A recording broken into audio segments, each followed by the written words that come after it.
Eu vou já fazer uma pergunta que só responde quem tiver coragem. Mas antes, quem aqui é pai ou mãe? Levanta a mão. Quem já é pai ou mãe? Glória a Deus. Vários irmãos presentes já têm filhos. E a pergunta que eu faço é: quem de vocês reconhecem que já castigaram um filho ou uma filha e depois se arrependeram? Levanta a mão, só quem tiver coragem. Quem já disciplinou? Obrigado, irmão.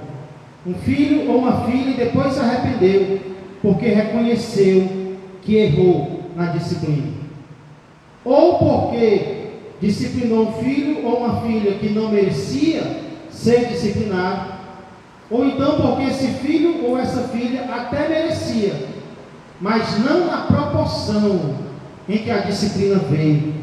A disciplina foi dada com muita severidade, talvez numa proporção maior do que o filho ou a filha merecia. Quem reconhece, juntamente comigo, que já cometeu esse erro, pelo menos uma vez, talvez até mais de uma vez? Glória a Deus. Importante essa sinceridade, né? De reconhecer os próprios erros. Agora raciocina comigo. Se nós podemos, esse aqui reconheceu ao lado das filhas, né? Reconheceu. Glória a Deus. Se nós podemos cometer esse erro com alguém que é sangue do nosso sangue, imagina então com alguém que não é. Se nós podemos açoitar demais alguém que convive conosco, imagine alguém que não convive. E é justamente sobre erros no castigo, ou erros no açoite, que o texto no qual vamos meditar hoje vai nos ensinar.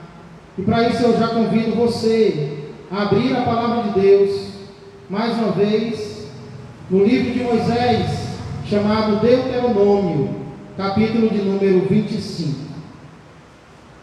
Vamos iniciar hoje o capítulo 25, versos 1, 2 e 3.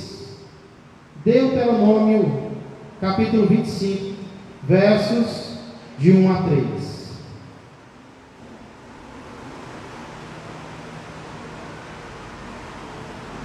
Esses 3 versículos, irmãos, eles vão falar sobre cuidados que nós precisamos ter na hora de castigar alguém que erra, independente de ser alguém da nossa família ou não. Inclusive esse texto vai falar sobre pessoas que não são da nossa família, mas a aplicação vale também, vale para todos os nossos relacionamentos. Que cuidados nós devemos ter em relação à disciplina daqueles que erram, daqueles que estão ao nosso redor e que cometem erros? Como nós devemos tratar essas pessoas?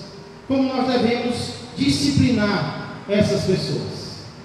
E o primeiro cuidado que eu vejo aqui, na verdade, antes de revelar o primeiro cuidado, vamos fazer uma leitura dos versos, todos, versos 1 a 3, vamos orar e depois nós vamos tirar algumas lições para as nossas vidas. Então, Deuteronômio capítulo 25, versos 1 a 3, dizem assim: em havendo contenda entre alguns e vierem a juízo, os juízes os julgarão, justificando ao justo e condenando ao culpado.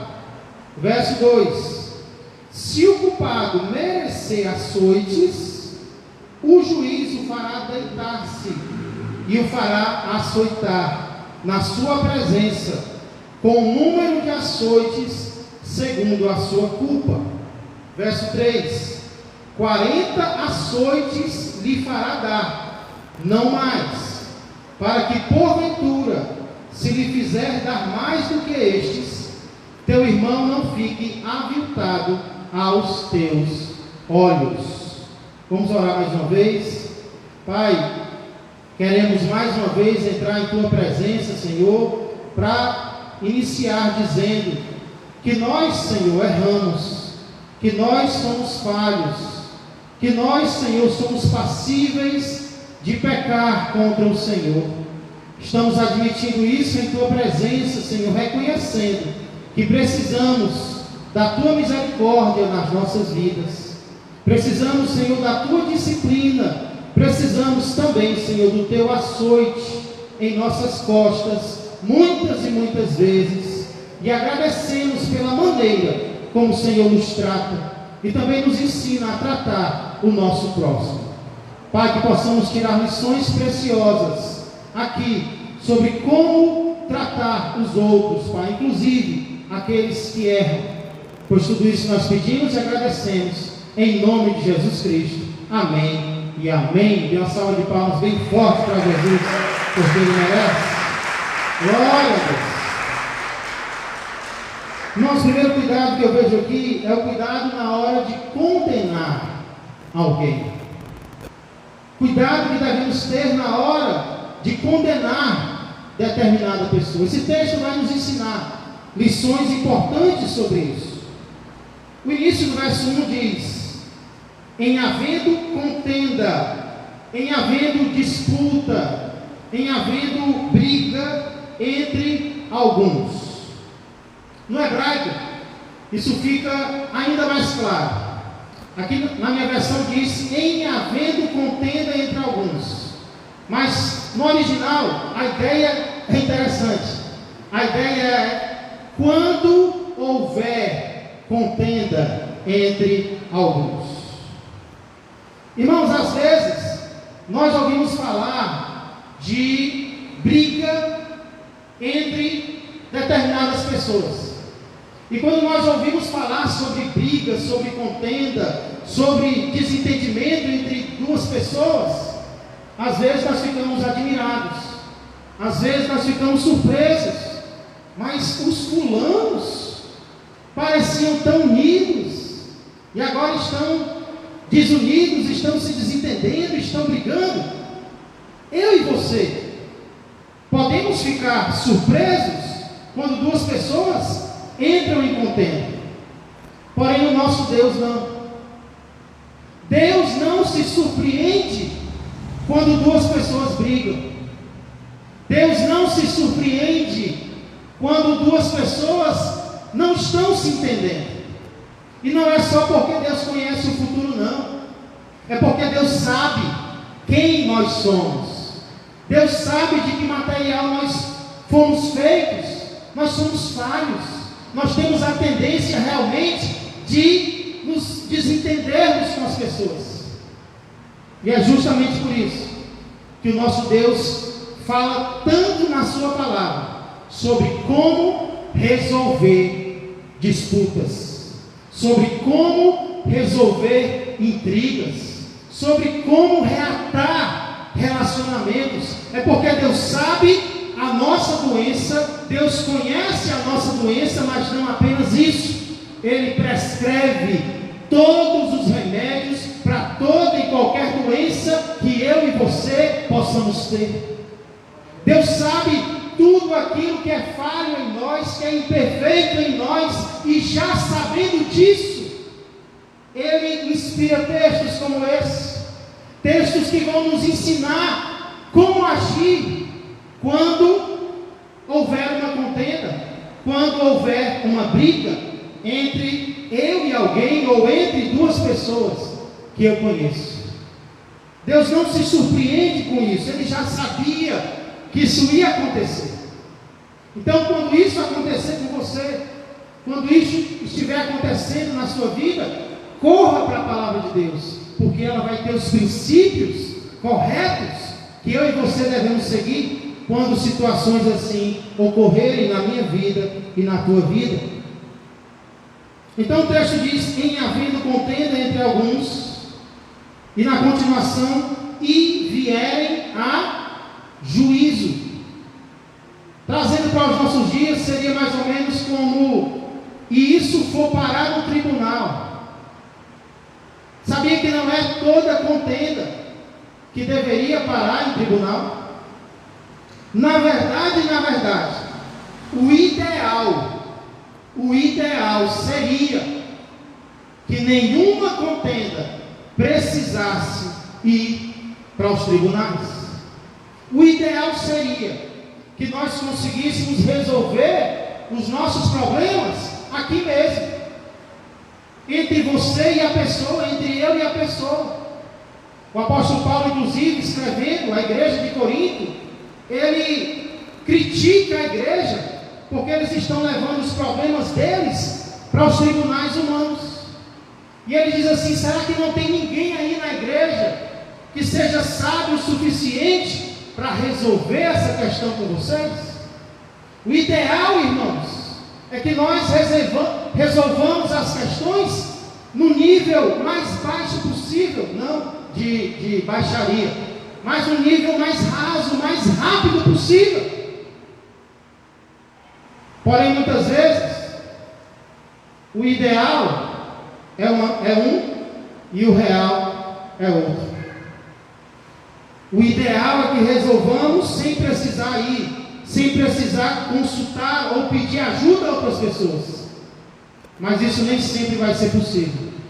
Por isso a palavra de Deus diz: em havendo contenda entre alguns e vierem a juízo, ou seja, eles brigaram, eles não chegaram a um acordo e agora eles vão procurar ajuda. Então aqui eu vejo um princípio muito importante. Se você puder resolver o problema sozinho, resolva. Mas se você não conseguir, procure ajuda. Se o problema puder ser resolvido por você e por mais alguém, resolva, é o ideal.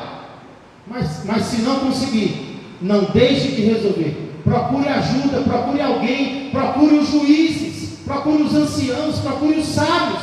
Vá atrás da resolução, mas o problema tem que ser resolvido. E aí o texto diz o que deve acontecer. Em havendo contenda entre alguns e vierem a juízo, o que é que os juízes vão fazer? Os juízes os julgarão.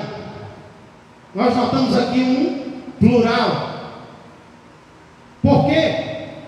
Porque a nossa tendência é julgar apenas um.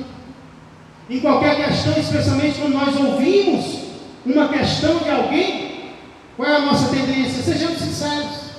A nossa tendência é pender para um dos dois lados. Normalmente, nós preferimos aquele lado que está mais perto de nós, ou então aquele lado que nós ouvimos primeiro. E aí eu lembro de algo que meu pai falou e eu nunca esqueci. Meu pai me procurou uma vez e do nada ele falou sobre como o rei Salomão julgava as suas causas. Vocês sabem que o rei Salomão recebeu a sabedoria de Deus para julgar o seu povo. E o meu pai disse que existe uma lenda, não está na Bíblia, mas existe uma lenda que diz que quando Salomão ia julgar uma causa e ele estava ouvindo uma das partes, ele colocava a mão tampando um dos ouvidos. E quando alguém perguntava por que ele estava tampando um dos ouvidos, ele dizia: é porque esse ouvido é para você e esse ouvido é para outra parte. Eu não posso ouvir apenas uma parte, eu tenho que ouvir as duas. Eu tenho que julgar os dois lados da questão. Sempre existem dois lados. Por isso o texto diz: e os julgarão. Um juiz justo, ele precisa julgar os dois lados. De que forma, irmãos? Finalzinho do versículo 1 diz: justificando ao justo e condenando ao culpado.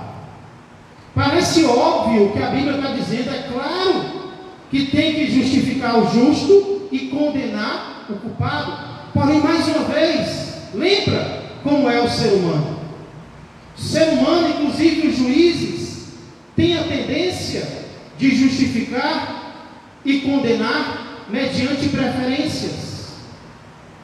mediante aquilo que se aproxima mais com o ideal do juiz, aquilo que ele prefere, aquilo que ele gosta mais. Mas não era isso que deveria acontecer. A palavra de Deus diz que ele deveria justificar o justo, independente se fosse homem, mulher, menino ou velho. Quem está com a razão receberá razão. Quem errou deve ser reconhecido como alguém que errou. É isso que a palavra de Deus está ensinando: justificar o justo e condenar ao culpado. E aí eu lembro, irmãos, não sei porque eu lembrei dessas coisas nesses dias. Outra coisa que meu pai me falou foi quando eu critiquei a profissão de advogado para ele. Eu era bem mais jovem do que eu sou agora, e ele me disse que estava estudando direito, sempre gostou de estudar, e eu critiquei a profissão de advogado. Eu disse: pai, mas advogado muitas vezes não vai ser obrigado a defender bandido? E ele se levantou, olhou para mim e disse: sim, Tiaguinho, sim, até os criminosos precisam de advogado, não para inocentá-los, mas para garantir que eles recebam apenas a pena que eles merecem. Para defender, não para dizer que eles são inocentes sem ser, não, mas para garantir que eles não recebam um castigo, uma pena maior do que a lei manda que eles recebam. E eu fiquei impressionado com aquilo, e eu pensei, realmente, de fato, todo ser humano deve receber um julgamento justo. E é exatamente isso que nós estamos vendo aqui, irmãos. Daqui eu tiro duas aplicações. Primeiro, o que estamos fazendo com as nossas contendas? As nossas, eu digo, as contendas nas quais nós acabamos nos envolvendo. O que estamos fazendo com as nossas brigas? O que estamos fazendo com os nossos desentendimentos, com quem quer que seja? Nós vimos aqui que o ideal é resolver com a pessoa sem precisar de mais ninguém. Aí a pergunta é: nós já tentamos fazer isso? Nós já procuramos a pessoa e tentamos resolver com ela? Irmão, isso aqui falou o meu coração. Eu passei um pente fino na minha vida. Será que eu estou precisando conversar com alguém? Será que eu estou precisando resolver algo com alguém? Talvez você já tentou. Talvez você tenha um desentendimento com alguém da sua família ou não, da igreja. Você já tentou e você não conseguiu. Então a pergunta é: você procurou ajuda?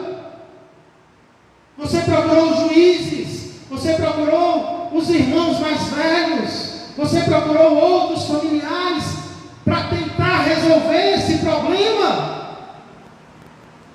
Ou será que tão somente você desistiu, disse que não dá certo, já tentou um pouco e agora não vai tentar mais? A Bíblia está dizendo, a Bíblia está ensinando que você deve ir o máximo possível para tentar resolver. Então essa é a primeira pergunta que precisamos fazer. Irmãos, é desagradável arrastar uma briga, é desagradável arrastar um desentendimento. Então nós precisamos ter paz de que fizemos tudo o que estava ao nosso alcance para resolver. E se isso não aconteceu ainda, eu quero te desafiar. Peça sabedoria a Deus e tente mais uma vez, pessoalmente ou com ajuda. Chama um juiz e chama alguém, mas tenta resolver essa questão. A palavra de Deus diz que, se possível, no que depender de vós, tende paz com todos os homens. Até com essa pessoa que está na sua mente aí. Tenta ter paz com ele ou com ela. Uma segunda aplicação que eu vejo aqui é: o que estamos fazendo com as contendas dos outros. Porque sempre chega algo ao nosso ouvido, não é? Sempre alguém chega para a gente falando da briga de alguém. A pergunta é: como estamos agindo? Porque nós somos juízes, não temos o salário de um, né? Mas muitas vezes nós temos a função de um juiz. Pessoas chegam para nós perguntando a nossa opinião, o que nós achamos que é o correto. Então nós acabamos agindo como juiz. A pergunta é: que tipo de juízes nós temos sido? Que não sejamos juízes que escutam apenas um lado, que não sejamos juízes que julgam apenas um e não julgam o outro, que não sejamos juízes que inocentam o culpado porque alguém próximo a nós ou que gostamos e culpa o inocente. Não, que não sejamos assim. Esse é o primeiro cuidado, irmãos, que precisamos ter. Cuidado na hora de condenar alguém. Que não sejamos como quem atira primeiro e quando já está morto perguntamos. Não. Que sejamos juízes justos, que têm cuidado, que escutam, que avaliam, que oram, que procuram resolver, que são pacificadores. Esse é o tipo de discípulo de Jesus que eu e você devemos ser. Amém? Esse, portanto, é o primeiro cuidado que precisamos ter. Mas depois dele tem o segundo. Que cuidado é esse, pastor? O cuidado na hora de castigar alguém. Primeiro é o cuidado na hora de condenar. Eu vou ter os dois pés atrás. Mas agora que eu descobri quem é o culpado, e agora que ele vai ser castigado, agora a ênfase está aqui. A ênfase maior está aqui no cuidado que eu tenho que ter na hora de castigar alguém. Como devemos tratar uma pessoa culpada? Como devemos tratar uma pessoa que errou? Uma pessoa que cometeu uma ofensa, um crime, e ficou provado que isso realmente aconteceu. Ei, como eu e você devemos olhar para essa pessoa, como eu e você devemos tratar essa pessoa. É isso que a palavra de Deus agora vai me ensinar e te ensinar. Olha o início do verso 2. Se o culpado, agora nós já julgamos, já avaliamos, já descobrimos quem errou. Aí o verso diz: se o culpado merecer açoites. Por que, irmãos, o verso inicia assim? Se o culpado merecer açoites. Porque pode ser que ele não mereça. Pode ser que o culpado mereça um castigo maior do que açoite. O açoitamento era um dos castigos que existia em Israel. Não havia prisão em Israel como há em vários países. Havia a multa, havia a pena de morte e havia o açoite, o açoitamento. Então podia ser que aquela pessoa culpada merecesse um castigo maior do que o açoitamento. Por exemplo, a pena para alguns crimes na lei era a morte. Então podia ser que ele não merecesse ser açoitado, ele merecesse morrer. Por outro lado, poderia ser que ele merecesse uma pena menor do que o açoitamento. Por exemplo, uma multa. Ou uma terceira opção. Uma terceira opção poderia ser que ele merecesse realmente levar açoite. Parece estranho para nós, né, falar em um adulto ser açoitado, mas até algum tempo atrás isso era normal. Por exemplo, nas escolas. Não sei aqui quem é professor do estado, da prefeitura, mas os mais antigos vão lembrar que antigamente existia a tal da palmatória, né? O aluno que não se comportasse bem, não sei se os irmãos pegaram essa época, Levou muito, não foi, Xará? Mas o aluno que não se comportasse bem, a Vera também pegou essa época, Vera, levava palmatória, levava açoite na mão. Então, em alguns países, isso era bem comum e ainda hoje é. Então, podia ser que o tipo de castigo que o ofensor merecesse fosse um açoitamento, que não era, irmãos, o único castigo que existia. Como eu falei, existia a pena de morte, existia a multa, mas era um dos, por exemplo, para vandalismo, para o vândalo, né, que mexesse com as coisas que não era dele, açoite. Para quem cometesse fraude, açoite. Então, alguns crimes eram punidos assim, com açoite. Um exemplo disso, volta comigo aí para o capítulo 22, verso 13. Um homem, por exemplo, que casasse com uma israelita e dissesse que ela não casou virgem, sendo que ela casou, estava mentindo, desonrando a filha alheia, a virgem de Israel, e olha a pena que ele receberia. Deuteronômio capítulo 22, verso 13 diz assim: se um homem casar com uma mulher e depois de coabitar com ela, a aborrecer e lhe atribuir atos vergonhosos, e contra ela divulgar má fama, dizendo: casei com esta mulher e me cheguei a ela, porém não achei virgem. Verso 15: então o pai da moça e sua mãe tomarão as provas da virgindade da moça, provavelmente um lençol no qual o casal dormiu, e as levarão aos anciãos da cidade à porta. Verso 16: o pai da moça dirá aos anciãos: dei minha filha por mulher a este homem, porém ele aborreceu, e eis que ele atribuiu atos vergonhosos, dizendo: não achei virgem a tua filha.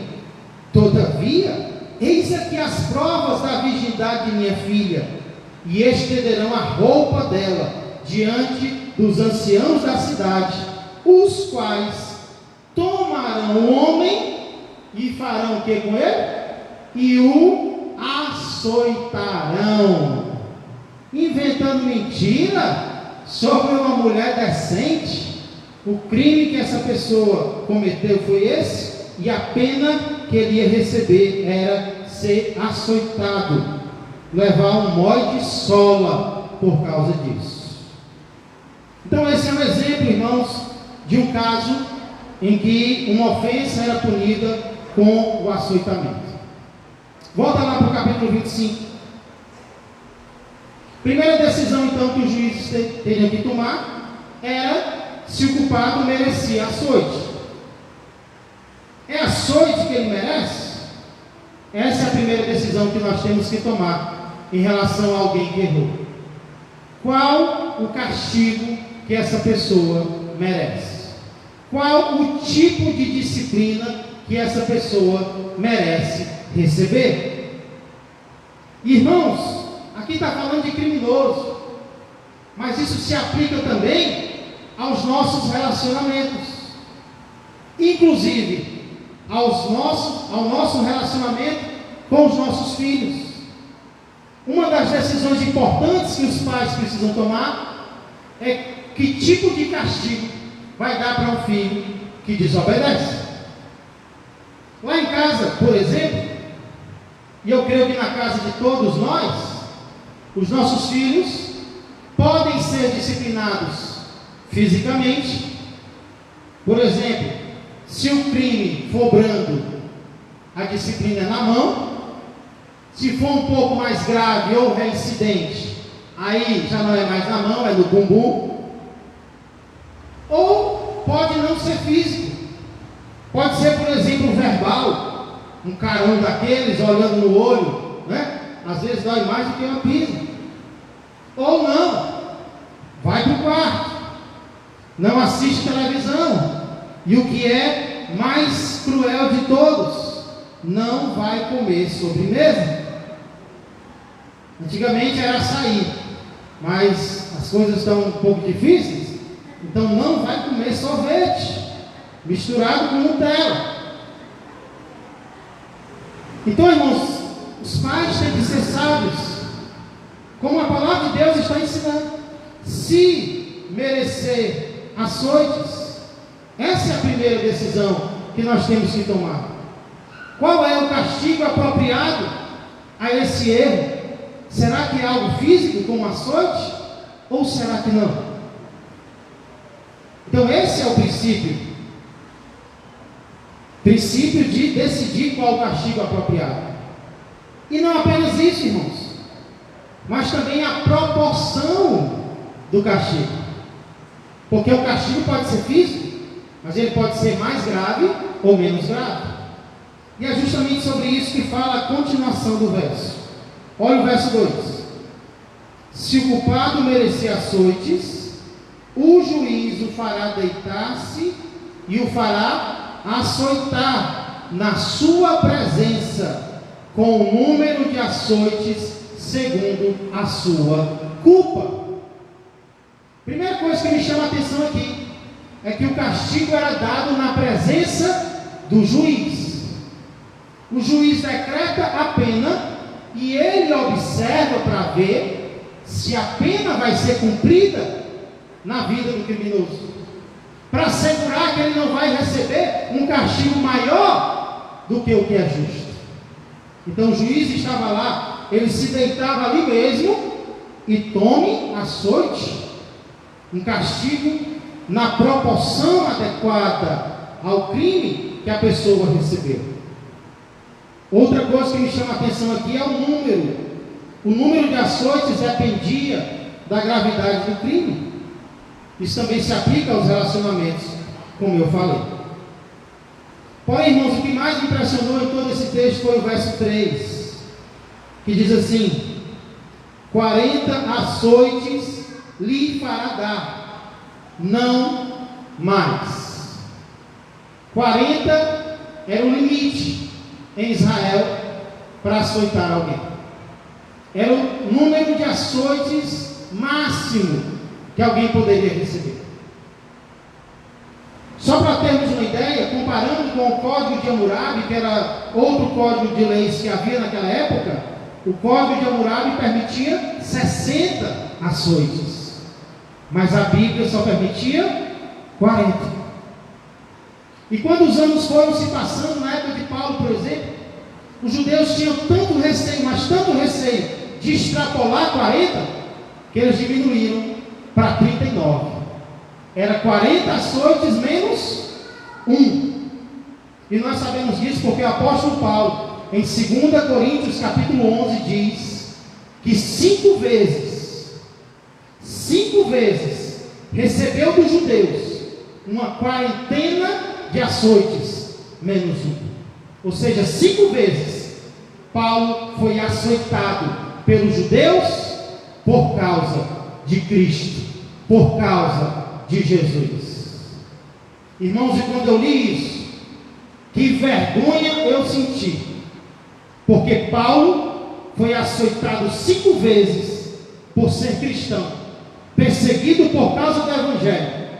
Aí eu e você, nos dias de hoje, achamos que somos perseguidos, achamos que estamos sofrendo por causa de Jesus, estão falando mal de mim, estão me maltratando. Ei, nós temos que rever o nosso conceito de sofrer por causa de Jesus, porque os cristãos de países perseguidos, eles sofrem de verdade, e eles sofrem com alegria, eles vibram ao sofrerem por causa de Jesus, e muitas vezes eu e você queremos desistir do Senhor por causa de algo que muitas vezes é menor, dói, mas é menor. Precisamos rever os nossos conceitos, precisamos suportar mais as tribulações, as dificuldades, por amor do nosso Senhor. Então, quando você achar que estiver sofrendo, muitas vezes eu acho que eu estou sofrendo também, vamos lembrar do apóstolo Paulo. Muitas vezes as chicotadas são apenas verbais. Eu sei que dói, Mas irmãos, imagina ser chicoteado, ser açoitado fisicamente, não uma, nem duas, nem 3 vezes, mas 5 vezes, por amor a Jesus Cristo, e isso não te fazer desistir do Senhor. Que nada, nenhum sofrimento, nenhuma perseguição venha nos fazer desistir do nosso Senhor, porque Ele foi até o fim, por minha causa e por tua causa, e Ele não desistiu. Ele foi crucificado, Ele perdeu a vida, Ele deixou de respirar, por amor a mim e a você. Então vamos decidir, irmãos, nestes dias difíceis que nós estamos atravessando, se Ele não desistiu de mim por nada, eu por nada vou desistir dEle. Não importa o que aconteça, não importam as circunstâncias, não importam as dificuldades, não importam as perseguições, não importa onde, não vou desistir do meu Jesus, porque Ele não desistiu de mim e de você. Agora olha a conclusão, irmãos, do verso 3, que explica por que o limite eram 40 açoites. 40 açoites lhe fará dar, não mais. Para quê? Para que porventura, se lhe fizer dar mais do que estes, teu irmão não fique aviltado aos teus olhos. Espera aí, esses versos estão falando de quem? Esses versos estão falando de uma pessoa inocente? Ou esses versos estão falando de uma pessoa que foi julgada e condenada? Esses versos estão falando de uma pessoa que foi julgada e ficou provado que ela errou. E porque ela errou, ela merece ser açoitada, ela merece pena, ela merece castigo. Mas eu pergunto para você, como é que o texto chama essa pessoa? Você percebeu? Para quem não percebeu, eu vou ler de novo. 40 açoites lhe fará dar, não mais, para que porventura, se lhe fizer dar mais do que estes, teu irmão não fique aviltado aos teus olhos. Como é que a palavra de Deus chama a pessoa errada? Ele errou? Ele merece castigo? Mas o que é que ele ainda é? Meu irmão. É assim que eu tenho que olhar para ele. É disciplinando e considerando o irmão.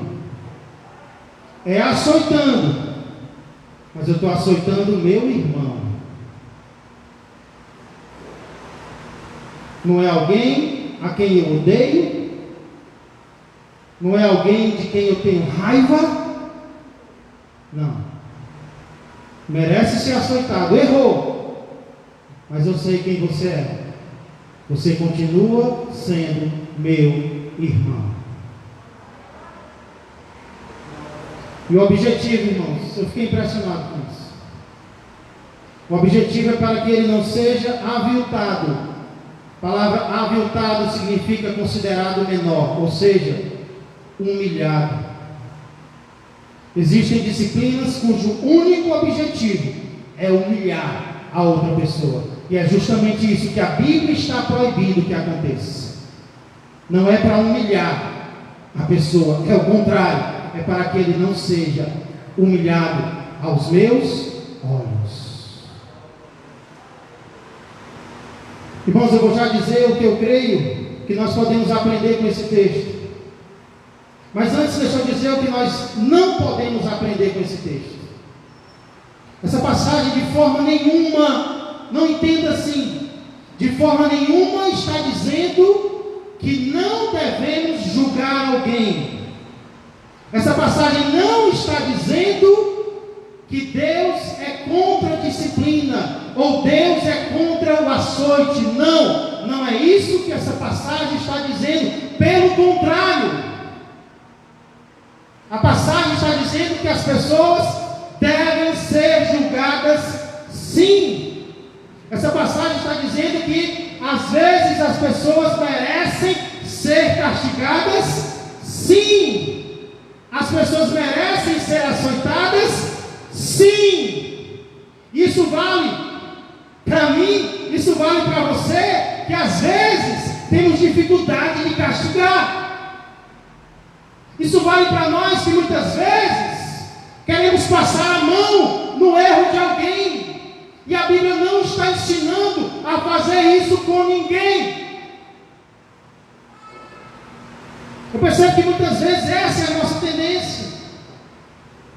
Sermos contra julgar, sermos contra açoitar. Ei, não é isso que a Bíblia está dizendo. Pelo contrário, em vários lugares a Bíblia ensina a disciplinar quem nós amamos, até fisicamente, inclusive os nossos filhos.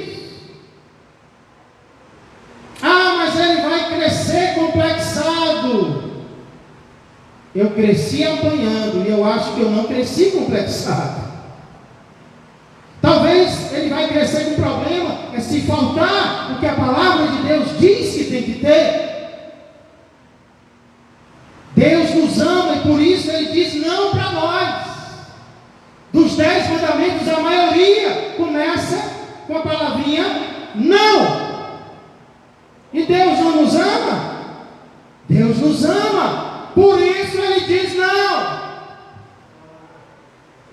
Então não entenda que esse texto está dizendo que nós temos que ser contra o castigo, temos que ser contra as penas, temos que ser contra o açoite, no sentido figurado da palavra. Muitas vezes vai ser necessário o açoite mesmo.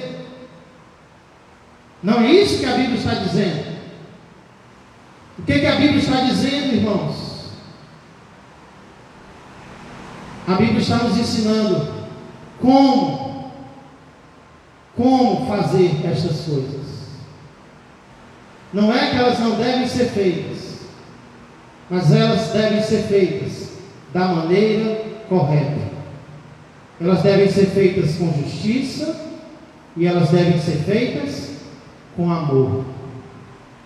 O julgamento deve ser feito com justiça e o julgamento deve ser feito com amor, considerando aquela pessoa ainda o meu irmão ou a minha irmã, fazendo com amor, fazendo com consideração, não com desejo de humilhar, mas com o desejo de recuperar aquela vida.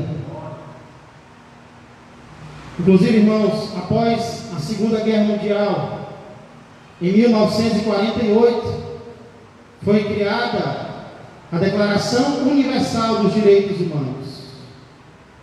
E alguns artigos da Declaração dos Direitos Humanos falam justamente sobre julgamento digno que alguém merece, de não ser punido além do que merece. E as pessoas aplaudem a Declaração dos Direitos Humanos. Que documento maravilhoso! Ensina a respeitar o próximo. Ei, a palavra de Deus ensina há muito mais tempo do que isso. Tem gente que olha para o Antigo Testamento e diz: o Antigo Testamento é cruel com as pessoas. Não, de forma nenhuma. Aqui no Antigo Testamento ele está ensinando como tratar um criminoso. Então, irmãos, em outras palavras, esses versos que nós lemos falam como tratar com justiça e amor todas as pessoas, inclusive as pessoas que cometeram erros. Inclusive as pessoas que cometeram erros. Esse cuidado ao tratar alguém começa com o julgamento. Porque ele é meu irmão ou minha irmã, eu vou julgar corretamente. Mas continuam com o castigo. Eu vou disciplinar, eu vou castigar. Inclusive, se eu pudesse resumir, se eu fosse resumir esses versículos em uma frase, a frase seria: Cuidado para não castigar demais. Cuidado para não castigar demais, começando com os da sua casa. Cuidado para não exagerar. É isso que eu creio que esse texto está ensinando. Cuidado para não castigar excessivamente, começando dentro de casa. Não é que não deve castigar, mas cuidado com a maneira como você faz, com o propósito pelo qual você faz. Cuidado para não castigar demais as pessoas, os seus irmãos e irmãs em Cristo. Cuidado para não castigar demais as pessoas de fora da sua casa, que você ficou sabendo que erraram, que cometeram crime. Cuidado para não castigar excessivamente essas pessoas, porque essa é a nossa tendência. Se nós somos capazes de fazer isso com quem é sangue do nosso sangue, imagina com quem não é. Ai, fulano errou. Aí vem o açoite da língua. Não é açoite verbal, mas é o açoite. Não é açoite físico, mas é o açoite verbal contra aquela pessoa. Precisamos ter cuidado, irmãos. A palavra de Deus está nos ensinando que até com os criminosos nós devemos ser justos e amorosos. Tem um equilíbrio na forma como nós julgamos e disciplinamos. E sabe por que nós temos que fazer isso? Não só porque Deus nos ordena, como Ele está ordenando aqui, mas também porque é assim que Deus me trata e é assim que Deus te trata. Como é que Deus nos açoita?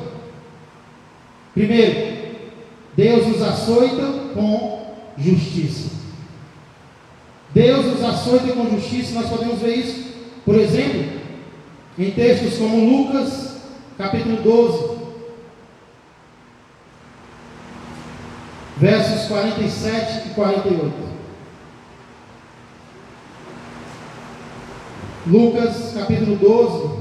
Olha como Deus é justo até no açoitar. Final de uma parábola de Jesus diz assim: aquele servo, porém, que conheceu a vontade de seu senhor e não se aprontou, nem fez segundo a sua vontade, será punido com muitos açoites. O que é isso? É aquele servo que sabia a vontade de Deus, mas não fez a vontade de Deus. É aquele servo que era conhecedor da vontade de Deus para a vida dele, mas fechou o coração, não obedeceu, foi rebelde. Esse receberá o quê? Muitos açoites. Mas olha o 48. Aquele, porém, que não soube a vontade do seu Senhor e fez coisas dignas de reprovação, levará poucos açoites. Vai ser açoitado? Vai. Mas como não sabia a vontade de Deus, talvez como é alguém novo na fé, vai receber poucos açoites. Mas aqueles que já sabiam, que já conheciam, e fecharam o coração e não obedeceram, receberão muitos açoites. Aí Jesus conclui dizendo: mas aquele a quem muito foi dado, muito lhe será exigido, e aquele a quem muito se confia, muito mais lhe pedirão. Cuidado, Deus vai nos tratar de acordo com aquilo que Ele nos confiou. Ah, eu não quero saber de Jesus, eu não quero saber de servir a Ele, eu não quero saber de fazer a vontade dEle. Cuidado, porque açoitados todos nós seremos, e dependendo daquilo que Ele nos deu, seremos mais ou menos.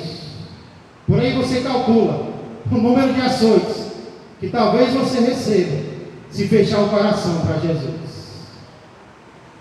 Você que já ouviu a palavra, já cansou de ouvir a palavra e ainda não fez o que Jesus queria, se prepare, porque muito açoite está vindo por aí. A não ser que você se dobre que você se converta e que você faça a vontade de Jesus. Aí não vai ter açoite nenhum para você, vai ter recompensa, elogio. Então, como é que Deus nos julga? Como é que Deus nos açoita? Ele nos açoita com justiça. Talvez você está sofrendo e está achando injusto. Se isso for disciplina, porque às vezes é provação, mas se isso for disciplina, saiba que Deus é justo. Deus é justo.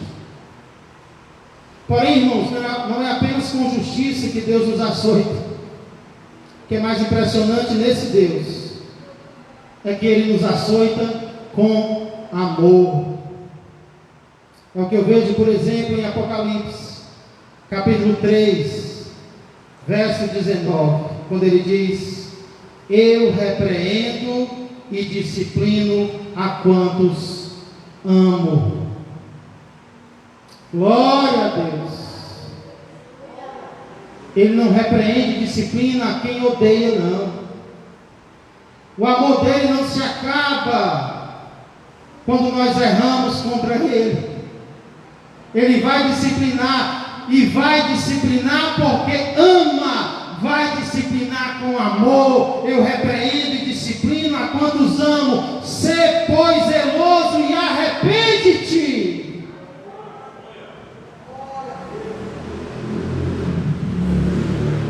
Isso vale de forma impressionante para os criminosos. Lembra quantas vezes Jesus recebeu pessoas erradas? Jesus amou essas pessoas. Lembra do ladrão a quem ele salvou na cruz? A quem ele disse: em verdade te digo que hoje estarás comigo no paraíso. Jesus não deixou de amar o criminoso porque ele era criminoso. Jesus não tirou o castigo dele. Jesus não fez ele descer da cruz, mas Jesus não deixou de amar. Muitas e muitas vezes, isso vale para as pessoas criminosas, isso vale para mim e para você também, que erramos, mas mesmo errando, somos açoitados, mas mesmo sendo açoitados, somos açoitados com amor. Ele continua nos chamando de filho ou de filha, continua nos amando e querendo que sejamos transformados à sua imagem e à sua semelhança.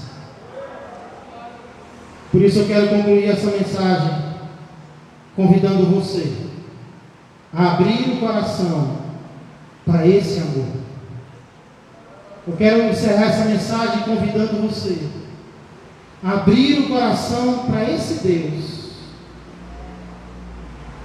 Deus cujo amor não deixa de existir porque nós erramos. E talvez alguém desistiu de você porque você errou. Talvez alguém te rejeita por causa do que você fez de errado. Talvez nesse momento alguém da tua casa está fechando o coração para você. Talvez alguém que você conhecia, alguém que era próximo a ti, não quer mais saber de você, se afastou de você por causa de erros que você cometeu. Pois saiba que não é assim que Deus me trata, não é assim que Deus te trata. Ele já sabia que nós iríamos errar, e mesmo assim Ele continua me amando, Ele continua te amando. Talvez uma disciplina precise ser dada, mas ela vai ser dada na medida certa, e ela vai ser dada com o sentimento certo de Deus por mim e por você, que é o sentimento de um amor que não acaba pela minha pessoa e pela tua pessoa. Abra o coração para Jesus agora. Aceite o amor dele na tua vida. Isso vai transformar o teu coração para amar os outros. Talvez você está tendo raiva de alguém, está tendo ódio de alguém, porque você está tentando amar com amor natural. Mas quando o amor de Deus encher o teu coração, preencher o teu ser, esse amor vai transbordar para outras pessoas, até para aquelas que fizeram mal a você. Então fique de pé onde você está. E não rejeite o amor desse Deus, até para com os ofensores, até para com os errados, até para com os condenados, para com os culpados. A quem Deus vai tratar da medida certa, com justiça, mas não apenas com justiça. Ele vai nos tratar com amor. Por isso, se você deseja receber o amor de Deus esta noite, eu quero convidar você a vir ao altar, enquanto estamos entoando um louvor ao Senhor. Pastor, mas eu já vim ao altar domingo passado, eu já vim ao altar semana passada, eu já vim ao altar ano passado. Ei, o amor de Deus se renova todos os dias na nossa vida. Hoje eu estou com vontade de vir ao altar do Senhor. Hoje eu quero dizer para Deus: Senhor, mais uma vez, eu abro meu coração para Ti. Eu confirmo, Senhor, essa decisão em minha vida, que eu quero o Senhor para sempre. E eu decido que nada vai me separar do Teu amor. Se você estava longe do amor de Deus, e agora você decide mais uma vez se aproximar, ou se você decide receber Jesus como teu Senhor e Salvador pela primeira vez na tua vida, não tenha vergonha deste amor, porque Ele não se envergonhou de se entregar por você. Se você está tomando alguma decisão na direção de Jesus hoje, quero convidar você a vir ao altar.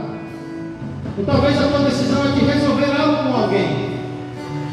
Você sabe que algo está separando você de um irmão, de uma irmã, e você está tomando a decisão de fazer algo em relação a isso. Também quero convidar você a vir ao altar, para no final nós orarmos pelas decisões que estiverem sendo tomadas.